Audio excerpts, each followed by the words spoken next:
না সেরকম কোনো ল নেই। I think UP তে রিসেন্টলি একটা ল বানানো হয়েছে specifically for OYOs that they can't have unmarried couples. No I have no idea. No idea. আইন তো নেই, কোনো আইন নেই, একদমই কোনো আইন নেই। আইন না থাকলে তো এতক্ষণে তো রেট পড়ে যেত, বন্ধ হয়ে যেত, তাই না?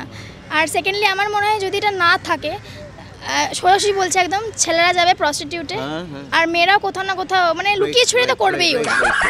এইটা আমার এই মুহূর্তে জানা নেই, মানে খুব স্বাভাবিকভাবেই মানে নেই আবার আছে, নেই আবার আছে, নেই আবার আছে। লিগ্যালি কিছুতে তেমন কিছু আছে তা নেই, কিন্তু ইললিগ্যাল ব্যাপারটা আছে। পুলিশি ঝামেলা, পুলিশ প্রোটেকশন, যে না এটা চলবে না, এটা কেন করেছেন আপনি, ইললিগ্যাল এখানে ব্যবসা করছেন কোনো কিছু, তার মানে আমি আর সেটা উচ্চারণ করতে চাইছি না। সেটা তো আগে ছিল না, এখন আইনটা সুপ্রিম কোর্ট করেছে। পশ্চিমবঙ্গে কেন করছে না জানি না। এই তো ওয়ে হোটেলগুলো সব চালু ছিল, সেগুলো তো সব প্রায় বন্ধ। লটা আমি ঠিক বলতে পারবো না, বাট এখনও কোনো কোনো হোটেলসে যেখানে নাকি আমি যেটুকু জানি যে জাস্ট আধার কার্ড শো করলেই ঢুকতে দেওয়া হয়।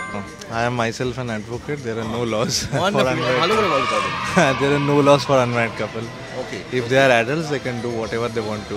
Right, exactly. কিন্তু অনেক জায়গাতে আমরা দেখতে পাচ্ছি মানে বাইরেও সিঙ্গেল মেয়েদেরও অ্যালাউ করা হচ্ছে না। রিসেন্ট হয়েছে ভুবনেশ্বরে একটি মেয়ে, ম্যারিড মেয়ে, একা গেছে একটি হলে। এটা কমন ম্যানের কাছে সেটা সেই মেসেজটা নেই তাই জন্য, বা সেই অ্যাওয়ারনেসটা নেই তাই জন্য।